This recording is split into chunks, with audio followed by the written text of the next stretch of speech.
या जूस का स्राव करती है, जूस का स्राव करती है, या फिर तीनों का स्राव करती है, ग्लैंड कहलाती है या ग्रंथि कहलाती है, ग्रंथि कहलाती है। समझ में हो गया? यानी कि यह थैलीनुमा होती है, यानी कि इसे आप समझ गए। अब ये जो ग्लैंड है, इस डिफिनीशन से हम निकालेंगे। डिफिनीशन से हमने क्या लिखा कि हार्मोन का सेक्रेशन करेगा, एंजाइम का सेक्रेशन करेगा, और जूस का सेक्रेशन। किसका सेक्रेशन करेगा? हार्मोन का करेगा, एंजाइम का करेगा, या जूस का करेगा। हाँ, लिवर भी ग्लैंड है, कल ही समझाए थे कि स्टमक क्यों नहीं आता, फिर दोबारा वही क्वेश्चन तुम कर रहे हो। कल समझाया हूँ यही चीज। हाँ, उसका पार्ट है ना, लार्ज ये इंस्टेटाइन का पार्ट है। ये हार्मोन है, ये एंजाइम है, और ये जूस। इसको कहते हैं, हिंदी में भी इसी को हार्मोन ही कहा जाता है। ये एंजाइम कहा जाता है। एंजाइम ही, हिंदी में भी एंजाइम ही लिखा हुआ आता है, देख लीजिएगा। और ये जूस, या इसको आंत्र रस भी कई बार लिख देता है। आंत्र से निकलेगा तो आंत्र रस भी कहा जाता है कि नहीं? अब हार्मोन देखिएगा, इसके स्राव के लिए किसी डक्ट की आवश्यकता नहीं पड़ेगी, यानी कि डक्टलेस होगा। यानी कि इसके बहाव के लिए, या एक जगह से दूसरे जगह पर स्थानांतरण करने के लिए, या transformation of one place to another place के लिए किसी नलिका की जरूरत नहीं पड़ती है, यानी कि डक्ट की आवश्यकता नहीं पड़ती है। तो एक शब्द में कहेंगे, यह हार्मोन के लिए जो होगा वह क्या होगा? डक्टलेस होगा। क्या होगा? डक्टलेस होगा। इसी को कहते हैं नलिका विहीन। नलिका विहीन। नलिका विहीन का मतलब है नलिका से युक्त नहीं होता है। और इन दोनों में क्या होगा? किसकी जरूरत होगी? डक्ट, यानी कि नलिका की जरूरत पड़ेगी। यानी कि डक्ट, यानी कि नलिका की जरूरत पड़ेगी। नलिका की जरूरत पड़ेगी, है कि नहीं? अब देखिए एक चीज और ध्यान देखिएगा, बड़ा बड़ा ध्यान, इतना मस्त मजा आ जाएगा। एक ग्राफिक से पूरा का पूरा चीज समझ जाएंगे, रटने की कोई आवश्यकता नहीं। अब जो डक्टलेस होगा तो हार्मोन का सेक्रेशन होगा, लेकिन किस प्रकार के ग्रंथि में होगा? तो ग्रंथि भी इसके आधार पर कितने वर्गों में बांटा जाता है, इसी के आधार पर नहीं, 3 वर्गों में बांटाएंगे। अब भी हार्मोन जो होगा, जो सेक्रेशन करेगा, वह किस प्रकार के ग्रंथि में होगा? तो इंडोक्राइन ग्लैंड में होगा।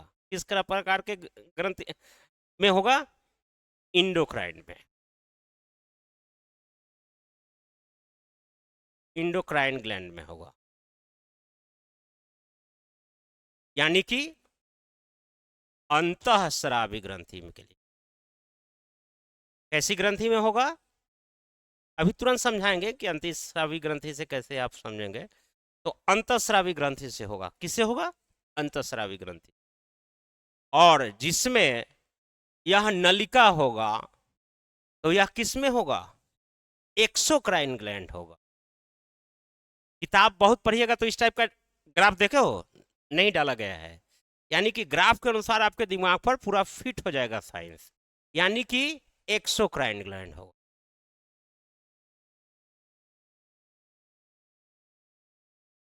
एक्सोक्राइन ग्लैंड होगा। एक्सोक्राइन ग्लैंड को हिंदी में क्या कहते हैं? बहिस्रावी ग्रंथि। बहिस्रावी ग्रंथि। और कुछ ऐसा ग्रंथि होगा जिसमें ए वाला भी गुण हो और ए वाला भी गुण हो, एक ही साथ। तो ऐसे ग्रंथि को क्या कहेंगे? मिश्रित ग्रंथि, या उसी को मिक्स ग्लैंड कहें। यानी कि जिसमें जिसमें यह दोनों वाला गुण हो, उसको क्या कहेंगे?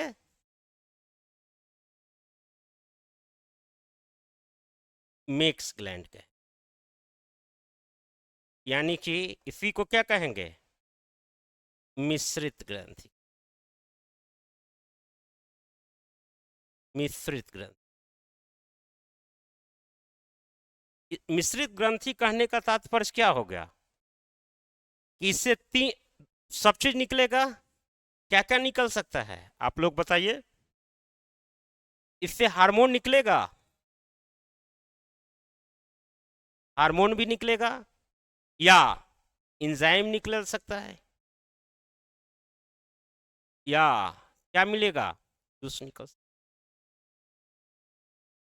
या जूस निकल सकता है। ऐसे ग्रंथि को क्या कहेंगे, मिक्स ग्लैंड।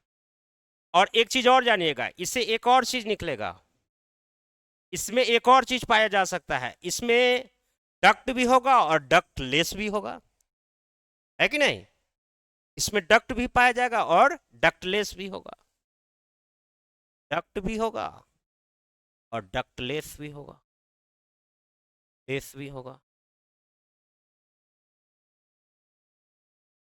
जब हार्मोन का सेक्रेशन करेगा तो डक्टलेस की आवश्यकता पड़ेगी कि ना, डक्ट जरूरी नहीं है, क्योंकि अब मिक्स ग्लैंड तो हार्मोन का भी सेक्रेशन करेगा ना। हार्मोन के सेक्रेशन करने के लिए डक्टलेस अभी तुरंत बताए हैं कि डक्टलेस होना चाहिए, नलिका विहीन होना चाहिए, तो यह डक्टलेस भी होगा। और जहां जहां उसको इंजाइम और जूस का सेक्रेशन कराना होगा वहां डक्ट भी होगा, तो एक साथ डक्ट भी होगा और एक ही साथ डक्टलेस भी होगा। समझ में आ गया।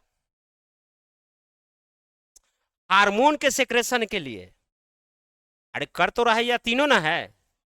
हार्मोन का जब सेक्रेशन करेगा उस समय क्या होगा, डक्टलेस। न्यूरॉन, अच्छे, दवा जो खाते हो, मेडिसिन जो खाते हो, हम तुमसे एक सवाल पूछते हैं पर्टिकुलर, कभी पूछा जा सकता है, और शायद कहीं ना कहीं पूछ भी चुका है, मुझे उतना याद नहीं कि कहाँ पूछा है। मेडिसिन क्या है, इन तीनों में बताओ, इन तीनों में बताओ दवा क्या है। मारेंगे, बड़ी मार मारेंगे, हार्मोन है। हाँ, टाइम नहीं। यही तो कारण है कि घाव होती है कहाँ, उंगली में। मान लिया कि ये उंगली मेरा डैमेज हो गया है, थोड़ा देर पहले, थोड़ा दिन पहले जो है हमें एक्सीडेंट में ये उंगली खराब हो गया था, मुझे डॉक्टर बोला कि एंटीबायोटिक दवा खाइए, हम तो खाए तो यहाँ इंस्टेटाइन में, कहाँ जाएगा, लेकिन कहाँ मेरा सही हो गया, उंगली में। डिफ्यूजन हुआ होगा ना कहीं तो। अच्छे, डाइजेशन सिस्टम पढ़ाए थे, डिफ्यूजन हुआ था कि नहीं सारे चीज़ों का, तो डिफ्यूजन कहाँ हुआ होगा, पेट में कहीं से कहीं नहीं से डिफ्यूजन तो हुआ होगा। और वह विसरण विधि से, जिसको डिफ्यूजन विधि से द्वारा, वह यहाँ पर घाव सही हो गया कि नहीं, घाव सही हुआ कि नहीं, उसके लिए मीडियम की आवश्यकता पड़ी क्या, पड़ी, नहीं ना पड़ी, मेरा घाव सही हो गया कि नहीं, इसलिए मेडिसिन क्या हो गया, हार्मोन है। बहुत लोग तुम्हारे जैसे 99.99% लोग कहेंगे कि एंजाइम है, गलत है। समझ में आ गया। जिसके लिए किसी माध्यम की आवश्यकता नहीं पड़ी तो वो क्या होगा, वो कौन सा होगा, हार्मोन के लिए में कोई माध्यम की आवश्यकता नहीं पड़ेगी, और ये दोनों के लिए माध्यम की आवश्यकता पड़ेगी। जैसे बाइल जूस पढ़ाए थे, उसमें देखे थे डक्ट निकल रहा था, फिर वो गॉल ब्लैडर में आता है, और तब जाके वह जाके स्मॉल इंटेस्टाइन के ड्यूडेनम में जाकर जाता था, और तब वहां डाइजेस्ट कराता था, तो वो एक नली से होके गुजरता था ना, इसलिए उसको हम क्या कहते, बाइल जूस, जूस लिखाए थे। बहुत सारे एंजाइम थे जो वो भी डक्ट के थ्रू निकल रहा था, है कि नहीं। तो इसमें दोनों चीज हो सकता है, डक्टलेस भी होगा और डक्ट भी होगा। ये बहुत टफ क्वेश्चन पूछेगा तब बनाएंगे, है कि नहीं। अब एसएससी में अब नॉर्मल क्वेश्चन भी नहीं आने लगा है, अब टफ कर दिया है। अब साइंस का वेटेज भी बढ़ा दिया है, मैंने जीएस का वेटेज बढ़ा दिया है। पहले लोग मैथ इंग्लिश पढ़ लेते थे और एसएससी का तैयारी हो गया, लेकिन अब सारे चीज को इक्वल कर दिया है, तो जीएस का भी उतना ही महत्व है। लिख लीजिए इसको ग्राफ बना के,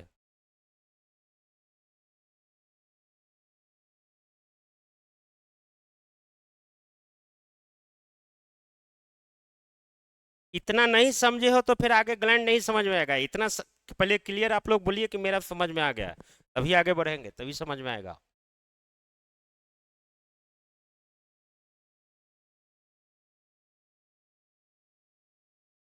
ये आप हिंदी में लिख लीजिएगा, डक्टलेस नलिका विहीन, एक जगह पर मैं लिख भी दिया हूँ, लिख देता हूँ। हाँ, नलिका विहीन आपको है ना, अभी ध्यान में आ गया ना, नहीं तो लिख दूंगा, कोई दिक्कत नहीं। हाँ ठीक,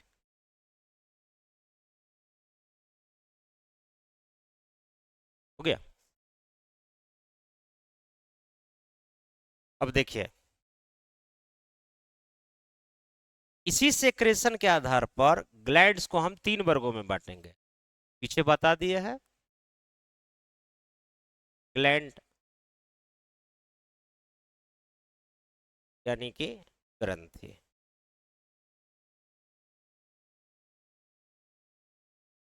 या कितने वर्गों में डिवाइड करेंगे बताइए, इसके आधार पर 3 वर्गों में, कितने वर्गों में बांटेंगे, 3 वर्ग। बांट, ये सब लिखिएगा, परीक्षा में आ सकता है। एक होता है इंडोक्राइन ग्लैंड,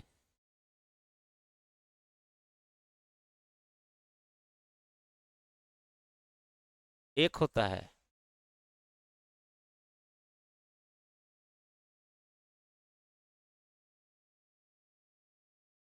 और एक होता है मिक्स ग्लैंड।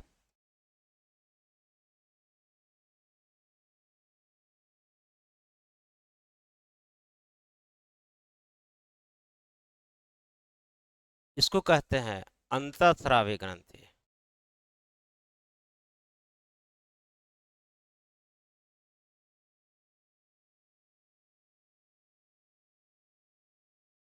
इसको कहते हैं बहिस्रावी ग्रंथि।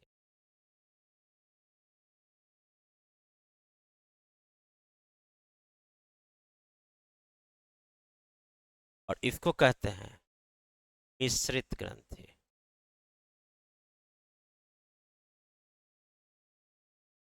और पीछे बता चुके हैं मिश्रित ग्रंथि में क्या होता है, वही एक्सोक्राइन में क्या, किस चीज का सिक्रेशन होता है, और इंडोक्राइन में क्या सिक्रेशन होता है। हालांकि जनरली यह 8 टाइप के ही इंडोक्राइन ग्लैंड है, लेकिन बहुत जगह पर यह 9 टाइप का बताता है, क्योंकि मिक्स ग्लैंड को भी यही ले लिया गया है इंडोक्राइन में, कुछ कारण है, बताऊंगा क्यों ले लिया गया है। उसके बाद में बहिस्रावी ग्रंथि के बारे में पढ़ेंगे, जिसमें लीवर ही सब आएगा। स्वीट ग्रंथि हो गया, जिससे पसीना निकलता है। एक दो है बहुत ज्यादा, उसमें मेन जो है लीवर के रूप में पढ़ना है, और कुछ नहीं है। और मिक्स ग्लैंड में एक पेनक्रियाज आता है। तो सबसे ज्यादा महत्वपूर्ण है परीक्षा की दृष्टि से, यहीं से परीक्षा में हर सवाल, हर जगह पर सवाल पूछा जाता है, और इससे सबसे ज्यादा सवाल पूछे जाते हैं, है कि नहीं। चलिए, हम आज जो हेडिंग बना रहे हैं वह बना रहे हैं इंडोक्राइन ग्लैंड करो, एक हेडिंग लिखिएगा, इंडोक्राइन ग्लैंड।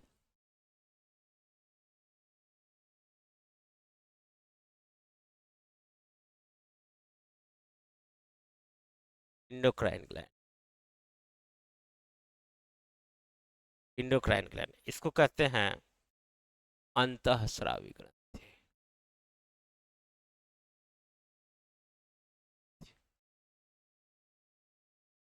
ये लोकेशन के अनुसार भी पूछ देता है, इसका लोकेशन बताइए, तो वो भी हम आपको याद करा देंगे इसी क्लासरूम में।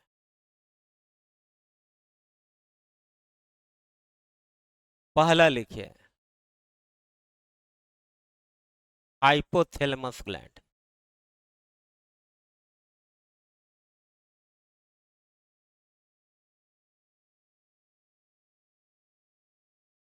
तो कहते हैं हाइपोथैलेमस।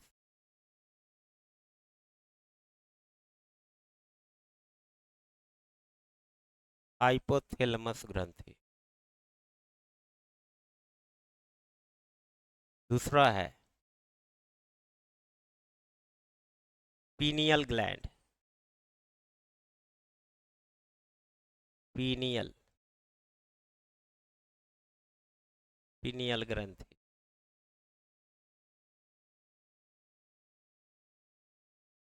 तीसरा है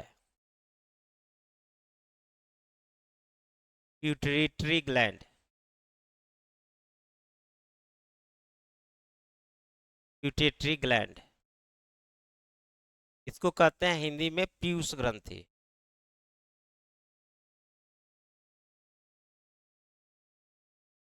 है कि नहीं। उसके बाद थायराइड ग्लैंड,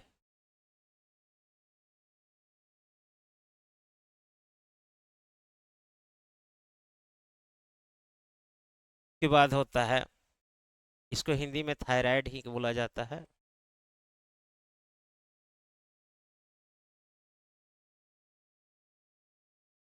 के बाद होता है पाराथायराइड,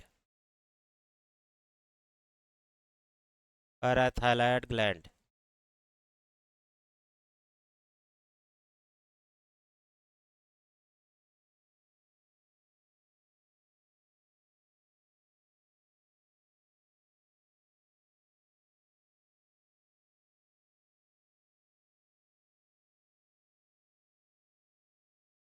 के बाद में होता है थाइमस ग्लैंड,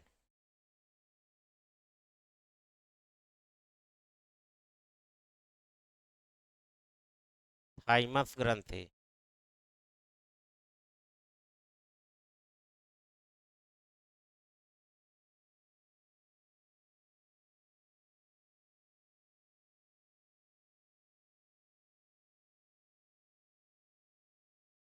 थाइमस ग्लैंड के बाद में लिखिए, थाइमस के बाद होता है, इसको क्या कहते हैं, पैराथायराइड हो गया, हाइपोथैलेमस पिलियन पिट्यूटरी थायराइड हो गया, पैराथायराइड हो, थाइमस हो गया, और एक होता है एड्रिनल ग्लैंड, नाम सुने हो ना।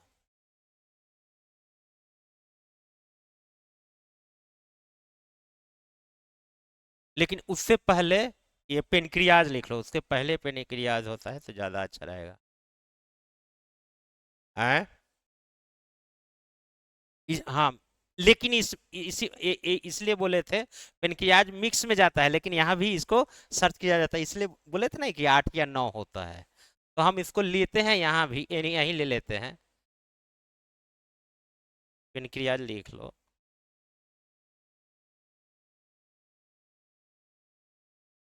पेनक्रियाज ग्लैंड, यानी कि इसको कहते हैं क्या, अग्नाशय।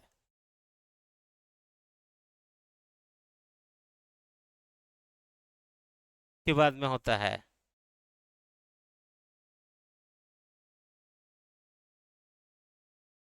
के बाद होता है एड्रिनल,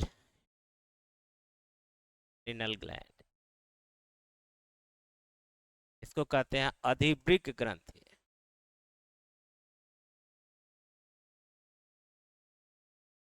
और लास्ट में होता है गोनाड्स, तो कहते हैं लैंगिक ग्रंथि।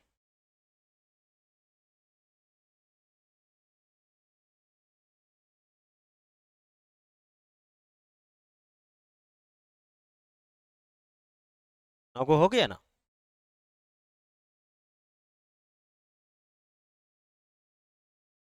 तो इतना से काम नहीं चलेगा, ये पूरा सीक्वेंस से है, मैं याद करवा दूंगा, रुको। ये ये ऐसा नहीं है कि जैसे याद पड़ा वैसे लिख दिया हो, पूरा सीक्वेंस से है, ये सीक्वेंस में बहुत जगह नहीं मिलेगा इस टाइप का। ये ऊपर से, सर के ऊपर से लेकर और नीचे तक, यहाँ तक जो होता है ग्लैंड्स, वो क्रम में लिखा हुआ है, तो कई बार क्रम सजाने के लिए भी आ जाता है। ये सारा का सारा किसमें है, सीक्वेंस है, सीक्वेंस क्रम में है। कितना, ये कैसे सीक्वेंस है, तो अपवर्ड से फिर डाउनवर्ड है,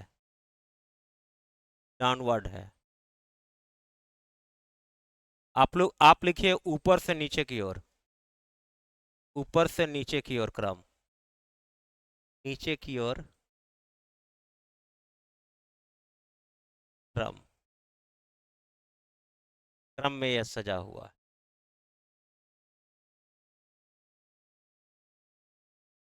सब लिख लीजिएगा, परीक्षा की दृष्टि से अति महत्वपूर्ण, यहीं से प्रश्न आ जाएंगे।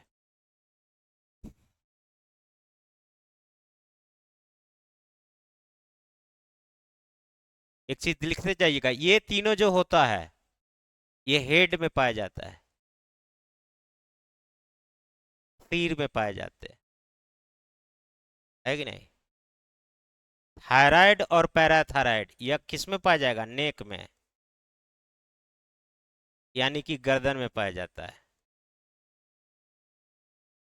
ये जो है चेस्ट पर पाया जाता है, यानी कि छाती पर पाया जाता है। ये सब पूछेगा मिलान के लिए, और खासकर एसएससी वाला तो बहुत ज्यादा ध्यान दो। ये मिलान के लिए अब छोटा मोटा क्वेश्चन नहीं आता है, अब टफ पूछना शुरू कर दिया है। और ये अग्नाशय जो होता है, अग्नाशय कहाँ पाया जाता है? आंत, ये स्टमक जो होता है, ये स्टमक के नीचे, और जहां पर से सी टाइप स्ट्रक्चर जो स्मॉल इंस्टेटाइन का होता है वहीं पर, तो वहां इंस्टेटाइन के पास लिख दो इंटेस्टाइन टाइन, यानी कि आंत, आंत के पास पाया जाता है। एड्रिनल कहाँ पाया जाएगा? किडनी, किडनी के चारों ओर कवर किए हुए रहता है, किडनी के चारों ओर, इसलिए इसको अधिवृक्क भी कहा जाता है, इसीलिए किडनी के अराउंड किडनी लिख देता हूँ, ज्यादा अच्छा रहेगा।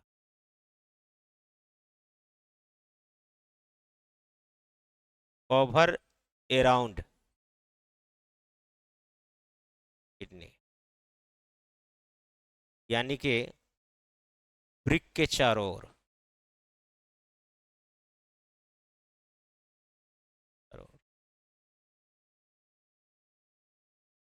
ब्रिक के चारों ओर रहता है, इसलिए इसका नाम अधिवृक्क पड़ता है। अधि, अधि माने कवर, उसके ऊपर, और ब्रिक, इसलिए इसे यह नाम पड़ा है। और गोनाड्स का मतलब होता है लैंगिक। यह कहां पर होता है? बिलो इंस्टेटाइन,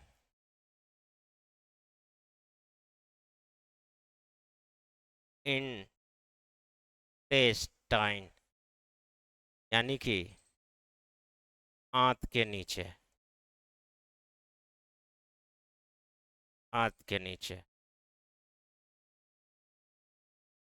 तो अवस्थिति से आप भी पूछ देगा कि नहीं, ये पूरा नोट डाउन कर लो।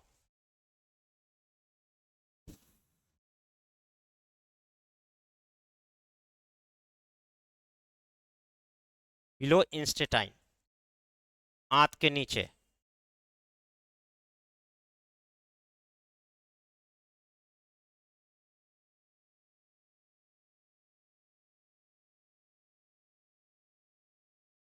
इससे कैसे सवाल पूछा जा सकता है, जिसकी चर्चा मैं कर ही देता हूँ, सिर्फ पढ़ाने से नहीं होगा, दिमाग पर बैठ जाएगा।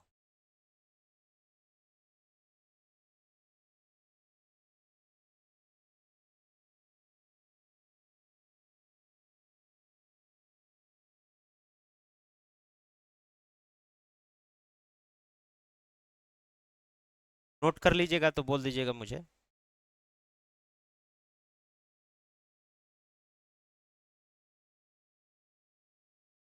हो गया? देखिएगा, ध्यान से सुनिएगा। अब ऊपर देखिए मेरे ऊपर, और वहां पर देखते रहना, दिमाग पर एकदम बैठ जाएगा। ये क्रम में से सजाने के लिए ऊपर से नीचे क्रम में परीक्षा में आएगा, और जब ऐसा पूछ देगा तो बहुत टफ सवाल बनेगा, लेकिन तुम्हारे लिए टफ नहीं होगा। सबसे ऊपर कौन? हाइपोथैलेमस। हाइपोथैलेमस कैसे आएगा? हाइट, एज से हाइट, सबसे हाइट में कौन? हाइपोथैलेमस। उसके बाद क्या? पीनियल। हाइपोथैलेमस के बाद पीनियल, और पीनियल के बाद पिट्यूटरी। HPP याद रहेगा? HPP याद नहीं रहेगा? ट्रिक से, रुक जाओ, दूसरा कर देता हूं। HPP याद रहेगा? और HPP का मतलब ये तीनों किसमें होगा? पेट में रहेगा। HPP पहले क्या? ऑन हाइपोथैलेमस, उसके बाद क्या? पिनियल, और उसके बाद पिट्यूटरी। समझ में आ गया? हेड में कौन? अब तुमसे एक सवाल पूछा जाएगा, मैं वो घर पर पढ़ाने के भरोसे पर आप कितना पढ़ोगे वो हमको पता है, तब यहीं पर कर लो। तुमसे क्वेश्चन पूछा जाएगा, विच gland is not found in human brain, या हेड, ब्रेन छोड़ दो, हेड कहेगा। तो ये तीन जब याद रहेगा तो एक चौथा नहीं समझ जाओगे कि उसमें नहीं होगा। एक क्वेश्चन बन गया, कहेगा हेड में ऊपर से नीचे, या नीचे से ऊपर सजाओ, नहीं सजा लोगे। अगर मान लो कि ऊपर से याद है तो नीचे से उल्टा कर देंगे, है कि नहीं। तो हाइपोथैलेमस, पिनियल और पिट्यूटरी, काम खत्म। एचपीपी, एचपीपी किसमें है, हेड में, काम खत्म। अब आइए गला में, एक साथ तीन याद कर लिए, एक साथ तीन याद कर लिए कि ना हो, तीन का काम खत्म। अब कितना बच गया है, छह। अब छवे को नहीं याद करना है। अब क्या काम करके ये दोनों एक साथ ही याद करेंगे, थायराइड और पैराथायराइड। तो पहले कौन आता है, थायराइड, और उसके बाद कौन आएगा, पैराथायराइड, है कि नहीं। तो थायराइड और पैराथायराइड कहां पाया जाएगा, है गला में, गर्दन में, जैसे जो बोलना है, नेक में, जो तुम समझते हो। तो ये कौन पाया जाएगा, तो दो याद हो गया, कौन, टीटी याद रखो या टीटीएच, टीटीएच गला में है, थायराइड और पैराथायराइड, है कि नहीं। अब जो है दो यहां याद हो गया, तो कितना कितना, पांच का काम कर दिए, पांच खत्म, सीक्वेंस भी पांच याद हो गया।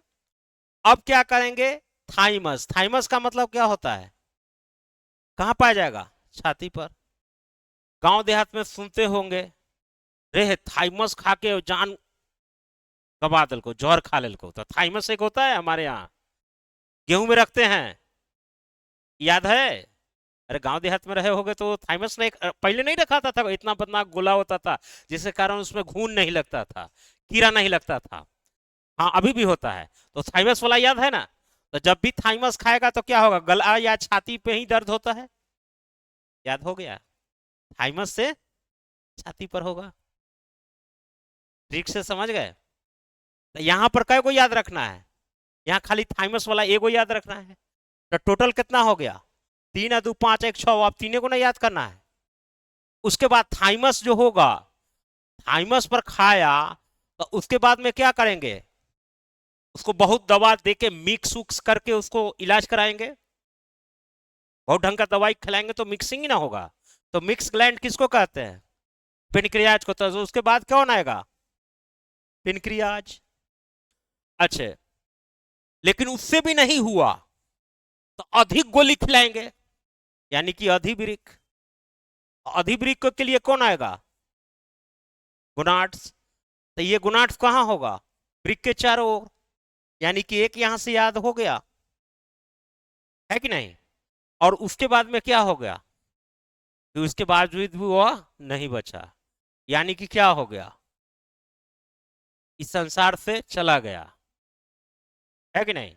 हम उसको, बहुत गंदा उसका ये है, मैंने कोटेशन याद करने का है, हम नहीं बोल पाएंगे।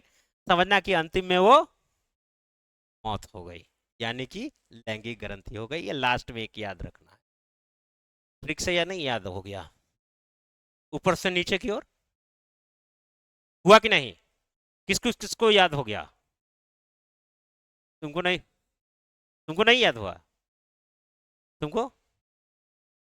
हाँ ये देखो, ये बिहारी ना है, ये बिहारी तो तुम ही हो। बिहारी लोग ट्रिक मारने में, याद करने में तो माहिर रहता है।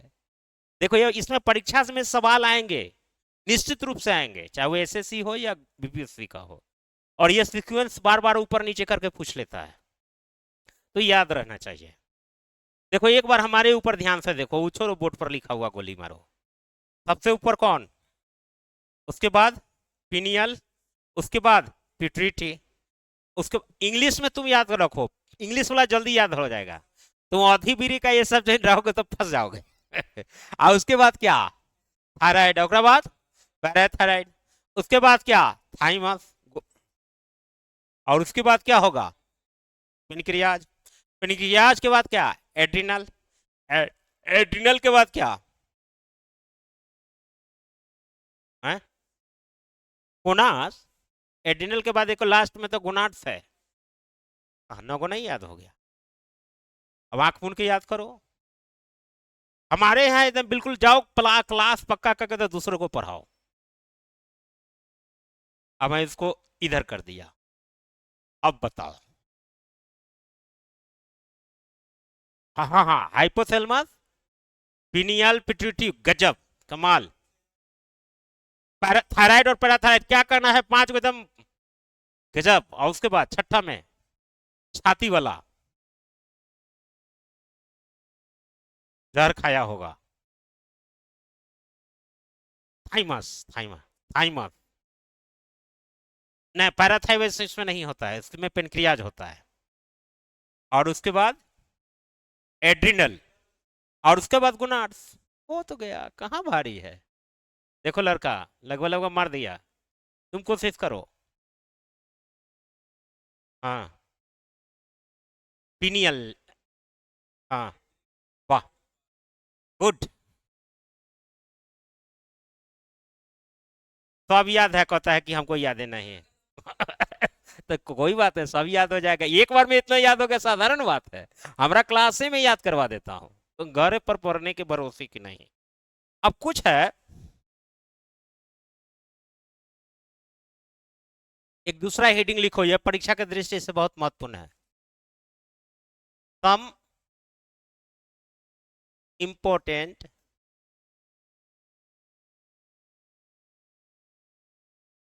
सरनेम, सरनेम, कुछ महत्वपूर्ण उपनाम। किसका, तो गुनाट्स का हम बताएंगे। कुछ महत्वपूर्ण उपनाम।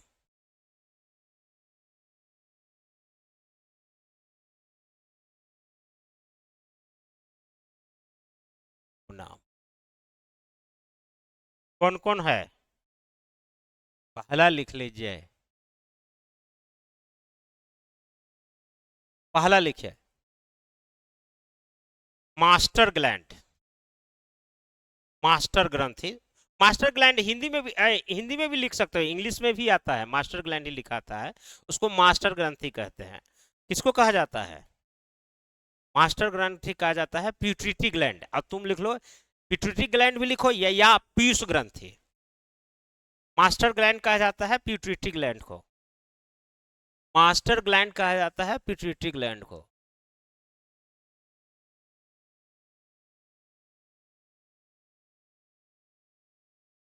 प्यूट्रिटी ग्लैंड, इसी को कहते हैं मास्टर ग्रंथि।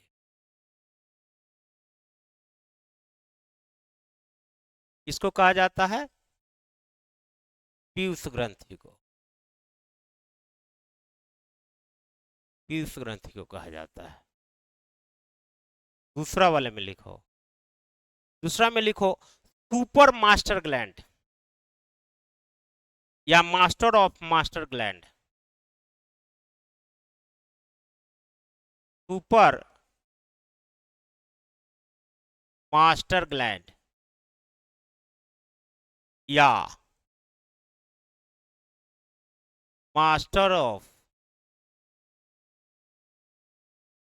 मास्टर ग्लैंड, यानी इसको मास्टर ऑफ मास्टर ग्रंथि भी कहा जाता है। मास्टर ग्रंथि, या सुपर मास्टर ग्रंथि कहा जाता है। किसको कहा जाता है, तो हाइपोथैलेमस को,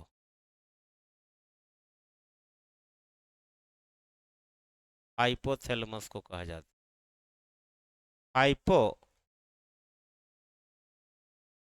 को कहा जाता है, हाइपोथैलेमस को कहा जाता है। ये दो नोट डाउन कर ले।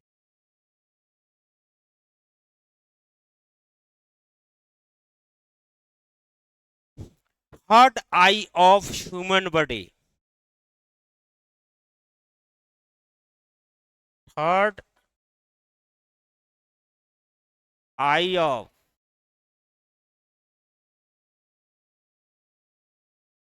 ह्यूमन बॉडी, या बायोलॉजिकल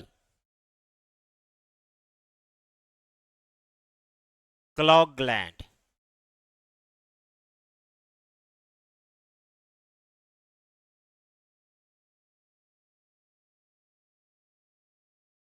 इसको कहते हैं मानव का या मानव शरीर का, लिख लो, मानव शरीर का त्रिनेत्र, त्रिनेत्र या जैविक हरी ग्रंथि, यह किसको कहा जाता है? तो पीनियल को कहा जाता है, पीनियल ग्लैंड या पीनियल ग्रंथि,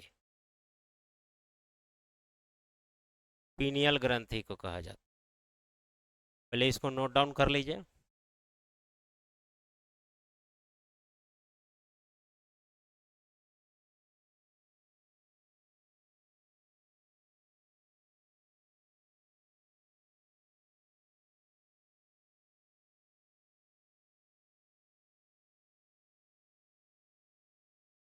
इससे एक सवाल निश्चित रूप से रहेगा एसएससी में, लिख लो अभी, ये उपनाम से रहता है।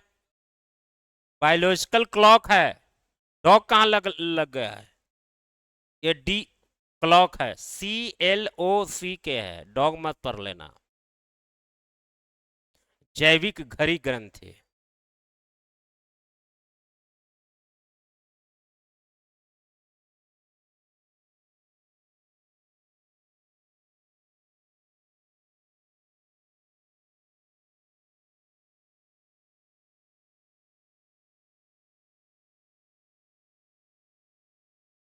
हो गया। नेक्स्ट लिखो, body bodyguard gland, life saving gland,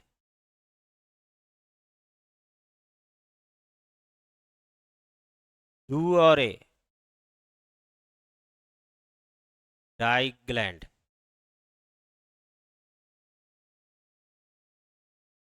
3F gland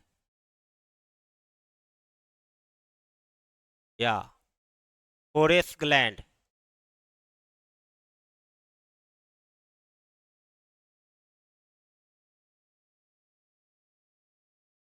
फोरेस gland, सब लिख लो।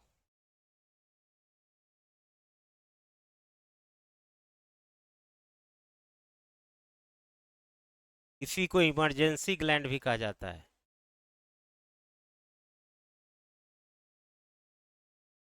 इमरजेंसी ग्लैंड किस ग्लैंड को कहा जाता है? एड्रिनल ग्लैंड को, एड्रिनल ग्लैंड को कहा जाता है। हिंदी में कहते हैं अधिवृक्क ग्रंथि, अधिवृक्क ग्रंथि को कहा जाता है।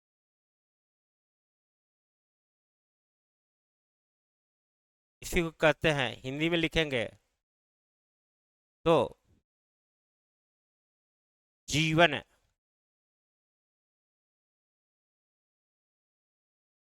रक्षक ग्रंथि,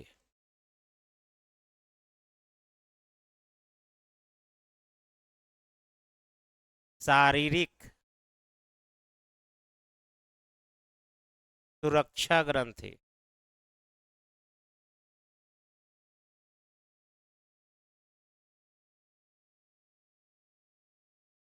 आकस्मिक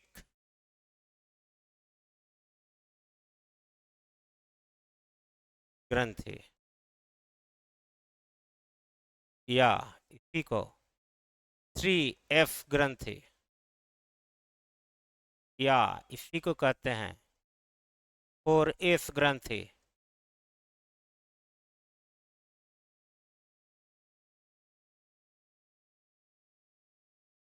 या इसी को कहते हैं इसी को कहते हैं सभी को अधिवृक्क ग्रंथि का, अधिवृक्क ग्रंथि का परीक्षा की दृष्टि से अति महत्व। ये चार उपनाम से बहुत ज्यादा महत्वपूर्ण। आगे बताऊंगा ये 3F ग्लैंड क्यों कहा जाता है, एड्रिनल को फोरेस क्यों कहा जाता है, इस सारी चीज की चर्चा हम आगे करेंगे।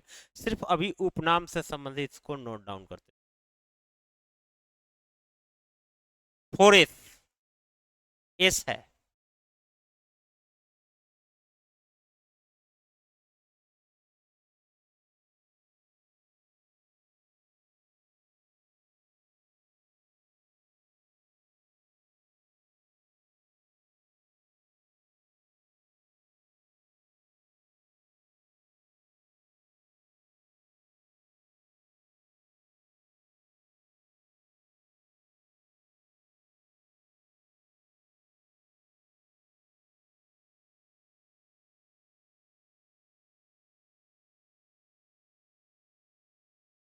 हो गया।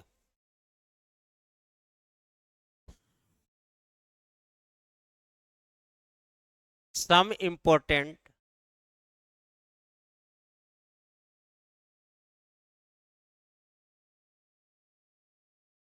फीचर्स अबाउट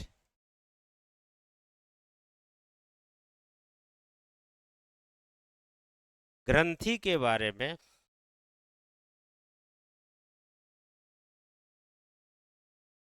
ग्रंथि के बारे में महत्वपूर्ण रोचक तथ्य, रोचक तथ्य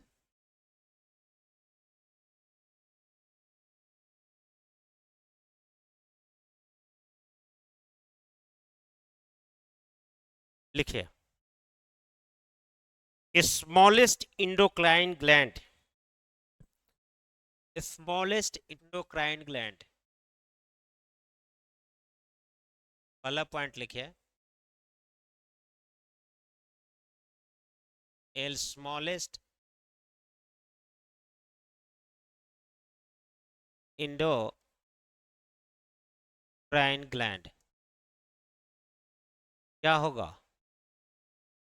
क्या पढ़े हो आज तक? हाँ, लेकिन पूर्णतः गलत है। बताऊंगा। पिट्यूटरी ग्लैंड छोटा है तो किस सेंस में है? Pineal gland.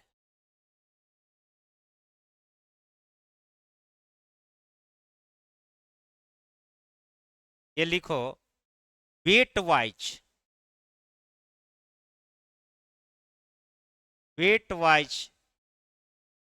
छोटा है। लुसेंट में दिया है सबसे छोटी ग्रंथि कौन है? पीनियल ग्लैंड यानी कि पीयूष ग्रंथि। वो गलत नहीं है, पूरा तोड़ा नहीं है। सबसे छोटी ग्रंथि पीनियल ग्लैंड है। एनसीईआरटी के अनुसार, एनसीईआरटी के अनुसार किसके आधार पर? वेट के आधार पर। यह है wait wise, wait wise, wait wise यह सबसे छोटी ग्रंथि। भाई वेट वाइज क्या छोटी, सबसे छोटी ग्रंथि क्या है? तो पीनियल जो है 0.02 या 0.02 ग्राम करके ऐसे जो है, डाटा लिखना कोई जरूरी नहीं है। 0.02 ग्राम कम वेट है किसका? पीनियल का, पिट्यूटरी की तुलना में वेट के आधार पर। अच्छे, और जब ये कहेगा, यहीं पर लिख भी लेना, बहुत लोगों को कंफ्यूजन होगा क्योंकि लुसेंट में कुछ और दिया है, लेकिन स्मॉलेस्ट तो है, smallest endocrine, endocrine gland pituitary तो है।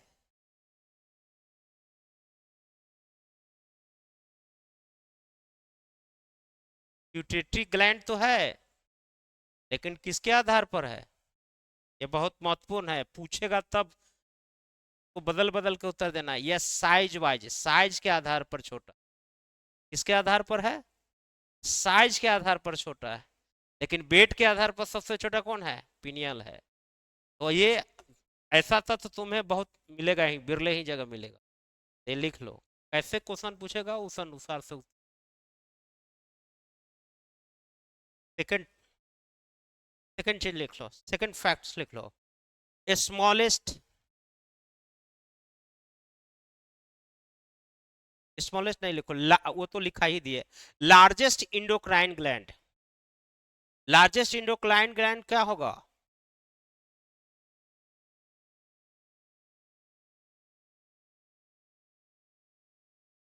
नहीं, लार्जेस्ट इंडोक्राइन ग्लैंड,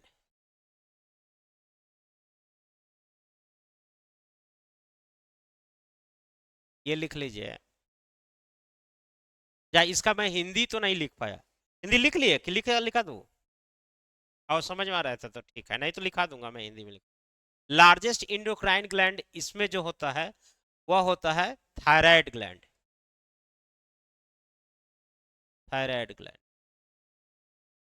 मैं हिंदी भी लिख देता हूँ। सबसे बड़ी अंतःस्रावी ग्रंथि,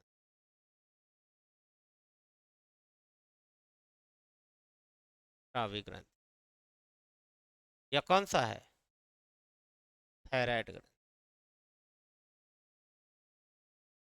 थायराइड ग्रंथि। लिखते चले जाइए। सबसे लब, यहाँ तो खैर इंडोक्राइन की चल रही है, पूरे हम ऑल ओवर पूरे ग्लैंड की चर्चा कर रहे हैं। तो सबसे बड़ी एक्सोक्राइन ग्लैंड कौन होगा, उसके बताइए। लार्जेस्ट, हाँ, लार्जेस्ट एक्सो,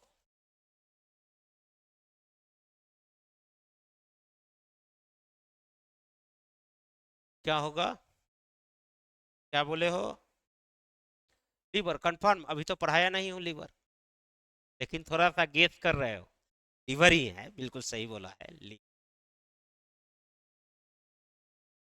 लीवर ही है। लीवर से बड़ा थोड़ी होता है, एक्रिस से बड़ा कुछ है ही नहीं, बड़ा में, में लिख लीजिए। ओवरऑल भी इंडोक्राइन, एक्सोक्राइन और मिक्स ग्लैंड में भी सबसे बड़ा कौन है, लीवर ही है। तो ओवरऑल भी कहेगा तो भी उत्तर लीवर जाना है, और एक्सोक्राइन में भी बड़ा पूछे तो भी रह जाएगा। समझ में आ रहा है, लिखिए, हिंदी में लिख लीजिए। सबसे बड़ी, सबसे बड़ी अंतःस्रावी ग्रंथि, सॉरी,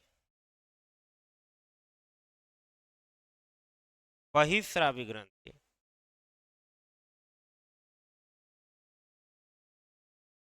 बहिस्रावी ग्रंथि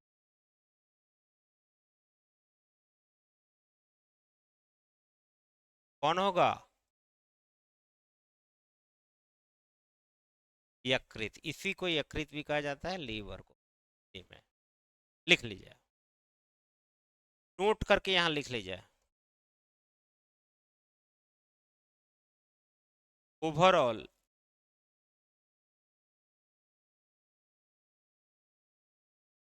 लार्जेस्ट ग्लैंड, इसका भी उत्तर क्या जाएगा, लीवर ही जाएगा। या इसको लिखे,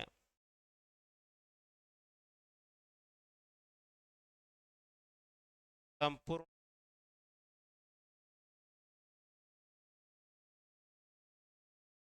सबसे बड़ी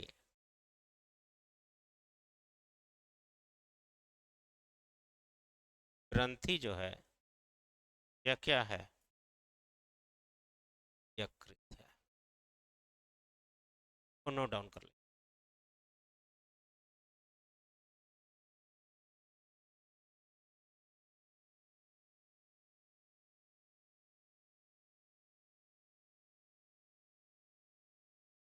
एक पॉइंट और नोट कर लीजिएगा, तो इसमें जो महत्वपूर्ण परीक्षा की दृष्टि से वो खत्म हो जाएगा।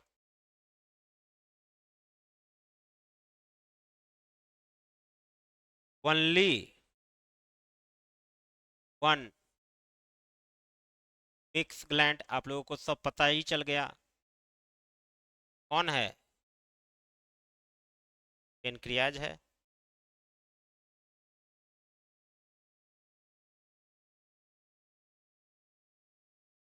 यानी एकमात्र है, पहले हम पूरा इंडोक्राइन ग्लैंड पढ़ा देंगे, तब हम एक्सोक्राइन की ओर बढ़ेंगे। एक्सोक्राइन में ज़्यादा है नहीं पढ़ना। एक तो लीवर है मेन रूप से, एक्सोएट ग्लैंड है, बस एक से दो पढ़ना ही है, ज़्यादा है नहीं उसमें। एकमात्र लीवर पूरा हम पढ़ाएंगे डिटेल्स, लीवर से प्रश्न आता है। एकमात्र मिश्रित ग्रंथि कौन है? तो अग्नाशय। इसको नोट डाउन कर लीजिए। इतना कर लीजिएगा तो फैक्चुअल चीजों से पूरे सारे चीज आ जाएगा।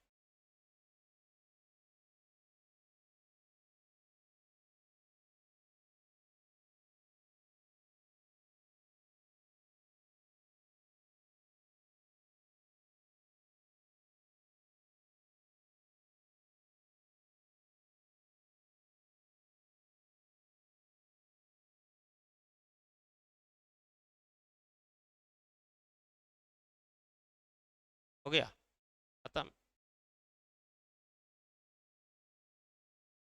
अब देखिए पीछे रिकॉल कीजिए, इंडोक्राइन ग्लैंड में पलक्का ग्लैंड में क्या पढ़ाया हो? स्टार्ट करेंगे, वो हेडिंग लिखो हाइपोथैलेमस। अब जो है एक एक हाइपोथैलेमस पढ़ेंगे।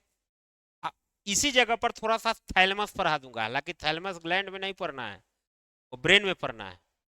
ग्लैंड में नहीं पढ़ना है, उसको किस में पढ़ना है? ब्रेन में पढ़ना है।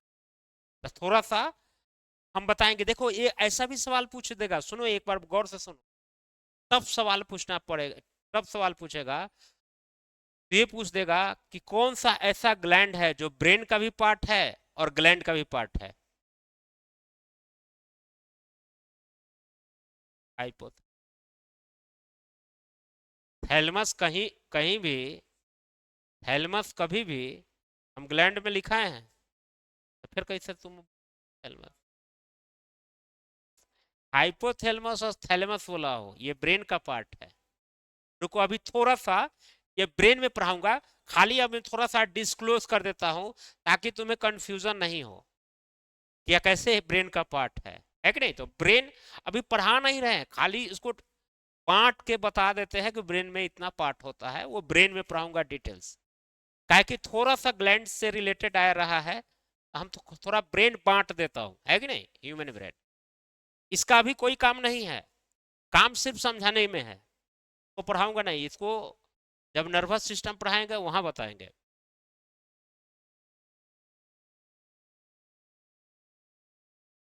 ह्यूमन ब्रेन इसको कहते हैं, हिंदी में क्या कहेंगे? मानव मस्तिष्क। मानव मानव मस्तिष्क को जनरली हम कितने वर्गों में बांटते हैं? 3 वर्गों। एक को बांटते हैं, एक को क्या कहते हैं? Fore brain. क्या कहेंगे? दूसरे को क्या कहेंगे? Mid brain. और तीसरों को क्या कहेंगे? Hind brain. और इसको क्या कहते हैं, हिंदी में क्या कहते हैं? अग्र मस्तिष्क।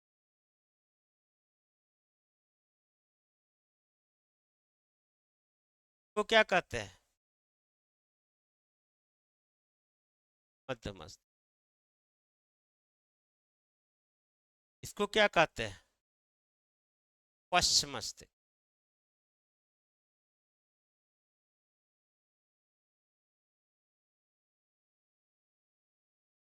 ये जो है फोर ब्रेन जो है एरिया 3 वर्गों में बांटता है। कितने वर्गों में बांटता है? 3 वर्गों में। कौन कौन? Hypo, hypothalamus. दूसरा क्या होता है? थैलमस। और एक तीसरा क्या होता है? सेरिब्रम। मिड ब्रेन नहीं बढ़ता है। हिंड ब्रेन फिर कितने वर्गों में बांटता है? 3 वर्गों में। एक होता है सेरिबेलम।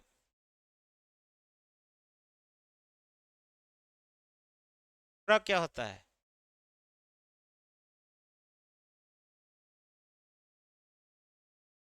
दस ओब दो गाटा। और तीसरा होता है पॉन्स बे प्रो वेरोलाई, पेंस वेरोलाई। अब जो है वो हिंदी में क्या कहेंगे? वो हिंदी में हाइपोथैलेमस।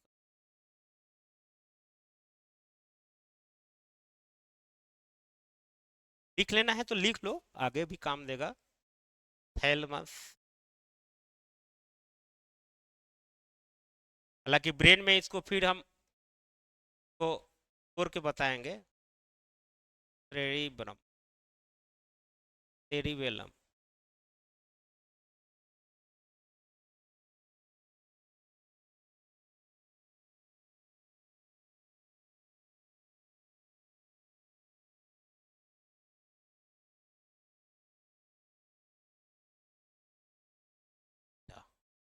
मॉडल्यू, मॉड आधा ड है, मॉडल्यू ऑब्लिगेंटा।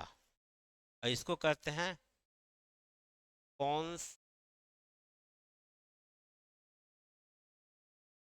वेरोलाई, वेरोलाई। है कि नहीं?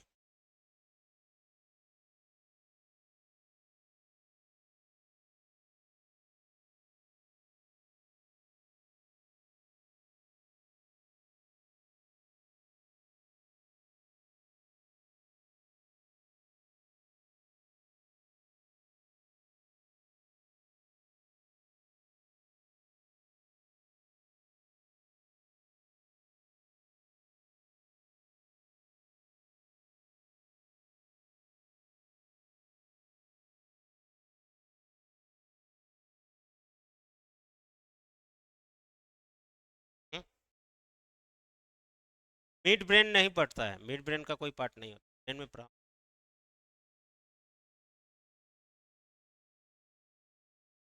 सिर्फ फोर ब्रेन और हिंड ब्रेन बढ़ता है। तीन ये ब्रेन पढ़ाऊंगा वहाँ।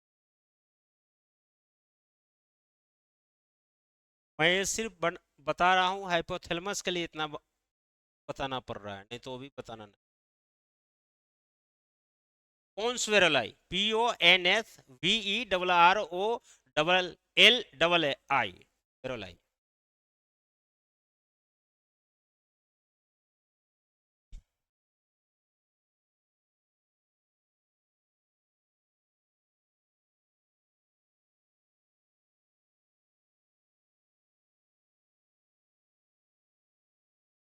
और इस ग्राफिक से पढ़ोगे तो दिमाग पर बैठ जा रहा है कि नहीं? परीक्षा में कर लोगे ना सवाल?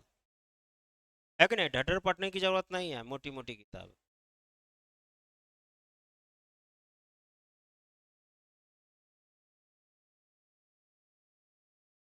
पोन्स वेरोलाई, पोन्स वेरोलाई है, वेरोलाई। ये वेरोलाई लिखा।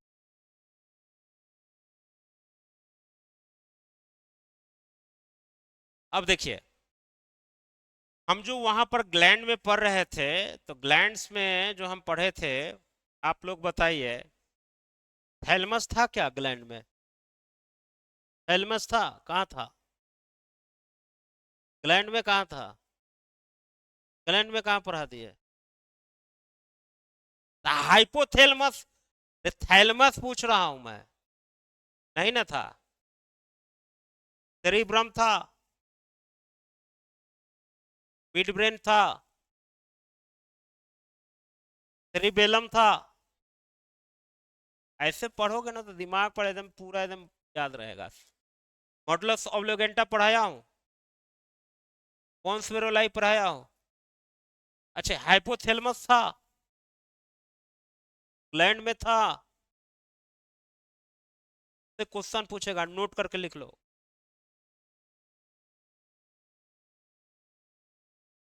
एक ऐसा ग्लैंड जो एज ए ब्रेन के रूप में भी कार्य कर रहा है कि नहीं, तो ब्रेन का पार्ट है, और ग्लैंड में भी था, एज ए ग्लैंड के रूप में भी काम करेगा। तो पूछेगा कि which part of the gland as a work as a gland in gland and brain as a work as a brain, कौन होगा? लिख लो, परीक्षा में छप रहा है, छप के हाइपोथैलेमस इज ए, हिंदी में लिखा दूंगा बुआ तुमको। Hypothalamus is a part of brain as a part of brain and also a part of gland, also a part of gland। एकदम नोट डाउन करके लिख लो, लाल पीला उजला हरा जो करना है कर लो। तुम लिख लो, हाइपोथैलेमस जो है मानव मस्तिष्क का भी भाग के रूप में काम करता है और ग्रंथि के रूप में भी कार्य करता है, ग्रंथि के रूप में भी। और ऐसा करने वाला एकमात्र कौन है? Hypothalamus, hypothalamus. इसीलिए ये सारा चीज हमको बताना पड़ा है खोल, एक खाली क्वेश्चन कराने।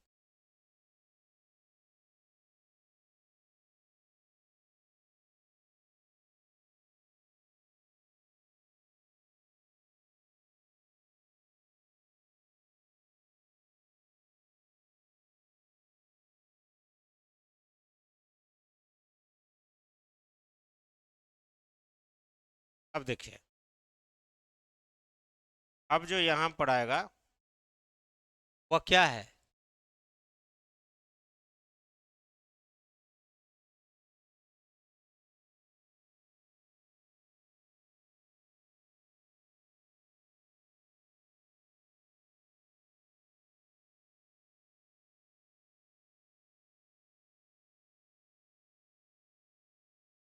हाइपो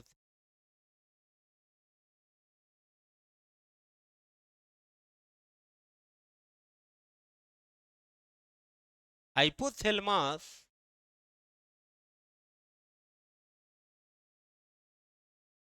जब हम कह रहे हैं कि ग्लैंड भी है और ब्रेन भी है, दो रूप में ना काम करेगा, as a work as a brain and as work as a gland. देखिए, as work at a as a brain and as work as,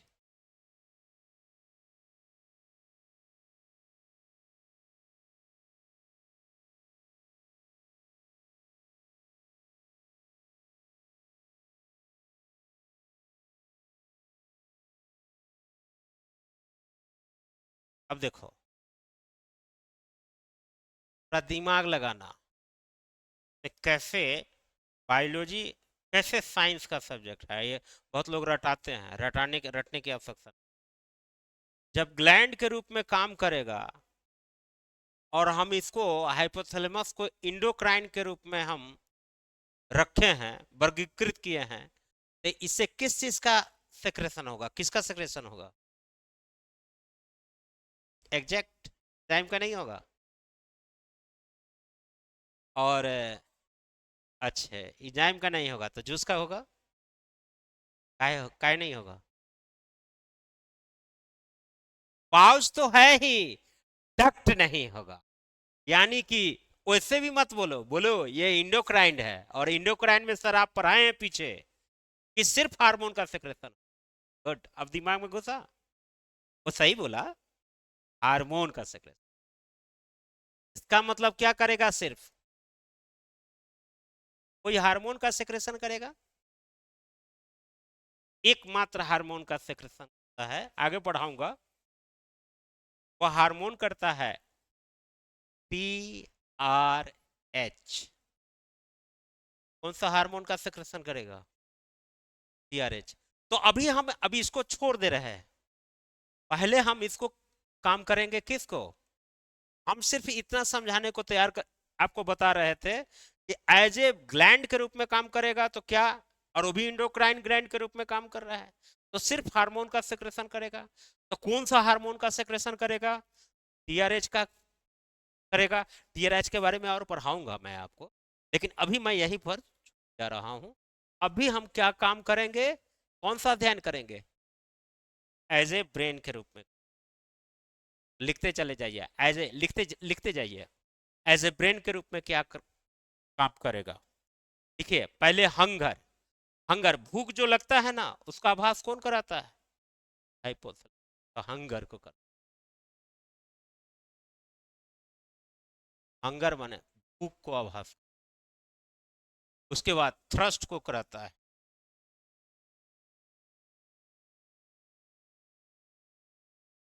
thrust यानी कि प्यास का आभास करा। उसके बाद फीलिंग्स, फीलिंग्स आशास, एहसास का आभास कराता। एहसास कैसा हो सकता है? फीलिंग कैसा होगा? या तो बैड होगा,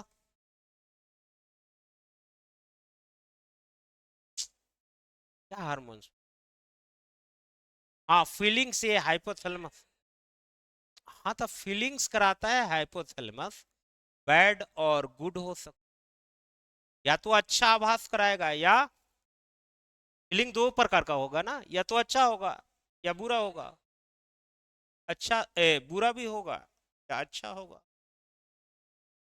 या तो बुरा होगा। तब नींद, नींद जो होता है वो पीनियल कराता है, इसमें नहीं आता है। बताऊंगा वो, अभी चिंता मत कर। पूरा ऐसे लिखा है ना, ये तो बड़ा हो गया। और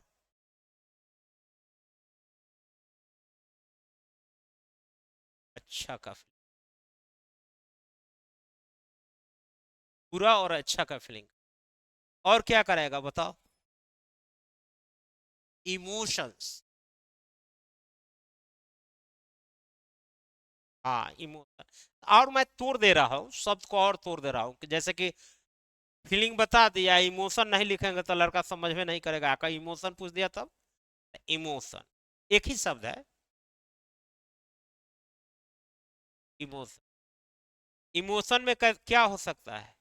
लव हो सकता है, हेट हो सकता है कि नहीं?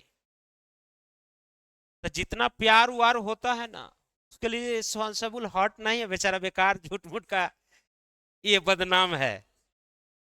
ब्लड पंप करना, जितना प्यार वार है, जो जितना भी ये नखरेबाजी होता है, उसके लिए जिम्मेवार कौन है? जितना बदमाशी करता है वो हाइपोथैलेमस ही। उसके अलावा जैसे किसी को पढ़ने का शौक होता है, किसी को गार्डनिंग करने का शौक होता है, क्या कहते हैं? हॉबीज, हॉबीज के लिए भी है जी। हॉबी, हॉबी के लिए कौन जिम्मेवार होता है? जैसे तुमको बहुत जो है हॉबी है पढ़ने का या फिर खेलने का, तो किस में आएगा?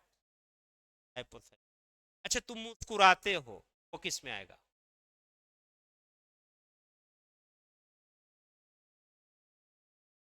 तो सबके लिए एक शब्द लिख लो, जैसे मूड अगर अच्छा बन गया, मूड खराब हो गया तो क्या होगा? खराब हो जाएगा माहौल। और मूड अच्छा होगा तो क्या करोगे? जाओगे इसी से जोड़ लो, स्माइल कर जाओगे, स्माइल सब इसी में आएगा। मुस्कुराते हो वो किस में आएगा? इसी में आएगा। गार्डनिंग करते हो सब इसी में आएगा। अच्छा, डांस करने का मूड किसी को आएगा? अरे डांसिंग ये मूड के अंदर ही तो आएगा। डांसिंग, सिंगिंग, जितना करना है सब कर लो।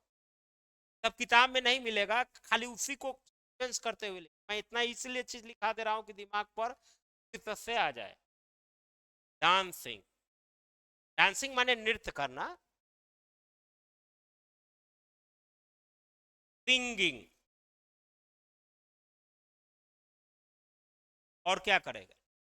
बहुत सारे चीज है कि नहीं? इतना चीज हो जाएगा, ये सारा जितना भी फीलिंग्स हो, मूड होगा, भूख लगेगा, प्यास लगेगी, किसी से लव होगा, किसी से घृणा हो सकता है, किसी से हम या तो एकदम बिल्कुल ही लगे कि जानी दुश्मन बन जाए, देख नहीं सकते। सब इमोशन, ये सब के सब इमोशन है कि नहीं? फर्स्ट साइट में लव हो जाता है, लोग कहता है कि लव हो गया हार्ट से। हार्ट से कुछ हाइपोथैलेमस। ये सारे के लिए देखो, अब तुम कहोगे कि सर इससे सवाल भी पूछता है क्या, तो मैं बता देता हूं।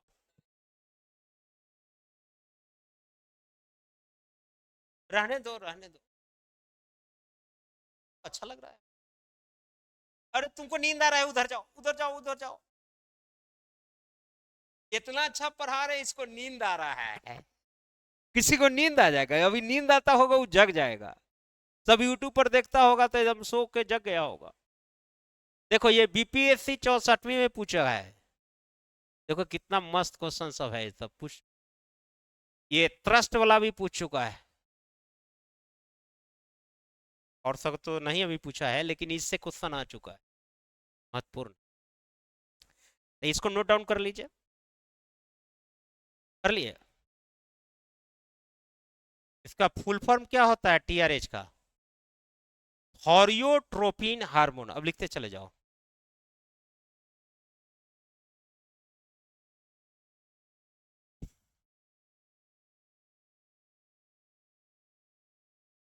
थॉरियोट्रोपिन हार्मोन।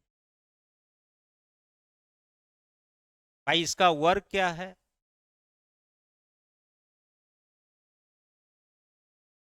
वर्क क्या है बताओगे कुल तुम लोग? रेगुलेट इंटरनल टेम्परेचर,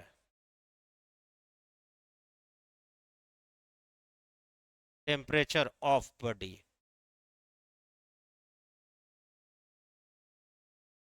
लिख लो इसके बारे में। यह है शरीर की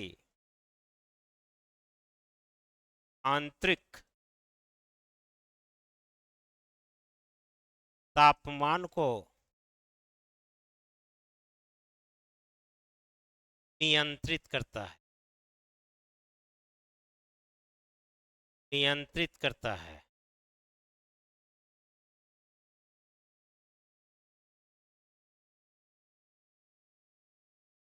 नियंत्रित करता है।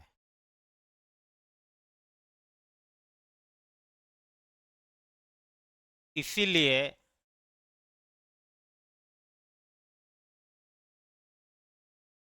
इसीलिए इसको क्या कहा जाता है? Thermometer of,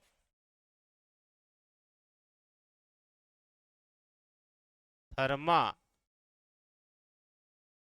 of human body. बहुत महत्वपूर्ण लाइन है।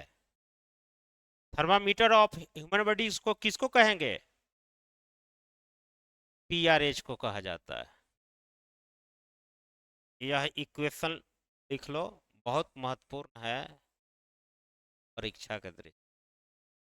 यह रेगुलेट करता है, इसलिए इसको थर्मामीटर ऑफ ह्यूमन बॉडी पीआरएच,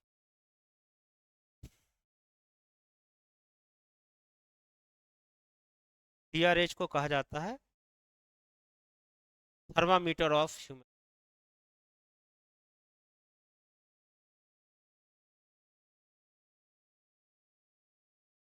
या body regulator of the human body. भारी नहीं ना? मजा आया कि नहीं? पूरा समझ में आ गया?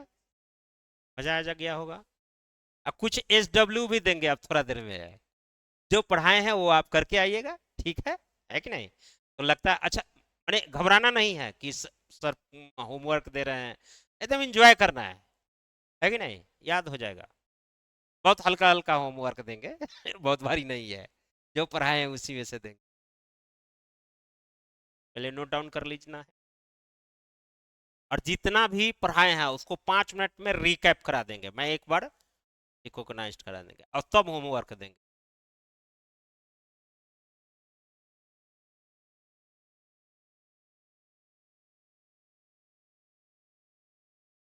हो गया? अब देखिए, अब हम रिकैप करते हैं। अब प्रतिदिन हमारे लेक्चर का अंत में रहेगा बहुत बढ़िया रिकैप करना, जितना पढ़ाए हैं उसको 5 मिनट में बिल्कुल उसको बाइंडिंग करते हुए, और एक होमवर्क देना। पिछले दिन भी दिया था होमवर्क, आज भी देते। आते हैं यह रिकैप। रिकैप यह 5 मिनट का सेक्शन है, 5 मिनट हमेशा रखेंगे। ये इस 5 मिनट में जितना पढ़ाई हुआ है, लेक्चर हुआ है, उसको बाइंड अप करते हैं। आज हम क्या पढ़े हैं? ग्लैंड्स पढ़े हैं। ग्लैंड्स क्या होता है? Gland is a pouch of structure which secretion as a hormone, enzyme or a juice or a all of the। यानी ग्रंथि जो होती है एक थैलीनुमा संरचना होती है, जिससे एंजाइम, जूस या हार्मोन का सेक्रेशन होता है, या फिर यह तीनों एक साथ हो सकते हैं, ऐसे को ग्रंथि कहते हैं। ग्रंथि जो इनकी उत्पत्ति की दृष्टि से या हार्मोन या एंजाइम के सेक्रेशन के उत्पत्ति एवं कलेक्शन के आधार पर इसे 3 वर्गों में बांटा जा सकता है। पहला यह होता है इंडोक्राइन ग्लैंड। इंडोक्राइन ग्लैंड में सिर्फ हार्मोन का सेक्रेशन होता है, और यह डक्टलेस होता है, यानी कि नलिका विहीन होता है। यानी कि हार्मोन का एक जगह से दूसरे जगह पर ट्रांसफ्यूजन के लिए या ट्रांसपोर्टेशन के लिए जो है किसी माध्यम की आवश्यकता नहीं पड़ती है, किसी मीडियम की आवश्यकता नहीं पड़ती है, बल्कि यह ब्लड डिफ्यूजन के माध्यम से या विसरण के विधि के माध्यम से एक जगह से दूसरे जगह पर संचरण करती है।